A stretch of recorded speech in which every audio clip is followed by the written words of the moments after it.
સમાચાર વિસ્તૃતમાં નકલી અધિકારીઓ બની થઈ રહેલી છેતરપિંડીની પ્રવૃત્તિઓ સંદર્ભે ભારતના ડાયરેક્ટર જનરલ ઓફ શિપિંગ દ્વારા સંલગ્ન શિપિંગ કંપનીઓ તેમજ મેરીટાઈમ અને શિપિંગ સંલગ્ન સંસ્થાઓને આંતરરાષ્ટ્રીય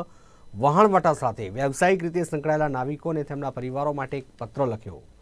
અને ચેતવ્યા, જેમાં નાવિકોની મુક્તિ માટે નાણાંની માંગણી કરતા કૌભાંડીઓથી સાવધ રહેવા અને કોઈપણ જોખમની જાણ કરવા માટે ભરતી એજન્સી અથવા મરીન અવેરનેસ સેન્ટરનો સંપર્ક કરવાનું જણાવ્યું છે.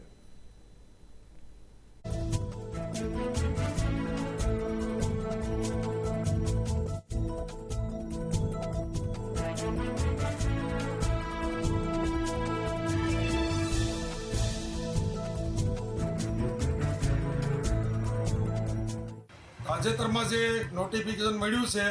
અને જાહેરાત થઈ છે કે દરિયાની અંદર જે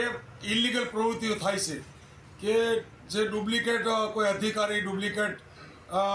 કોઈ પણ પોલીસવાળા, મરીન પોલીસ કે કોસ્ટગાર્ડના ડુપ્લિકેટ અધિકારીઓ બની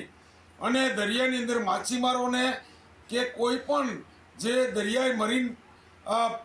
પ્રવૃત્તિને નુકસાન કરતા છે અથવા રૂપિયાની ઉઘરાણી કરે છે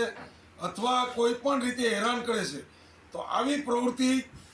અમારા દરિયાની અંદર કે અમારા વિસ્તારની ગુજરાતની દરિયાપટ્ટી પર આવું કોઈ બનાવ બનતો નથી. આ જે પ્રસિદ્ધિ થઈ છે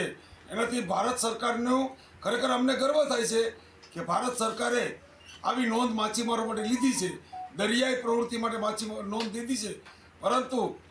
આવી કોઈ પણ જાતની પ્રવૃત્તિ કચ્છ, માંડવીથી ઉમરગામ, અમારા ગુજરાતની દરિયાપટ્ટી કે મહારાષ્ટ્રની દરિયાપટ્ટીમાં દીવ, દમણ,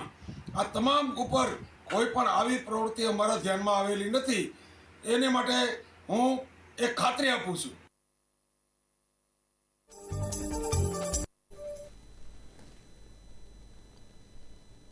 રાજકોટમાં ક્ષત્રિય સંકલન સમિતિના આગેવાન પીટી જાડેજાએ સંકલન સમિતિમાંથી રાજીનામું આપી દીધી તેવી ચર્ચાઓ ચાલી રહી હતી. ત્યારે આ મુદ્દે રાજકોટથી કરણી સેનાના અધ્યક્ષ ભૂપતસિંહ જાડેજાએ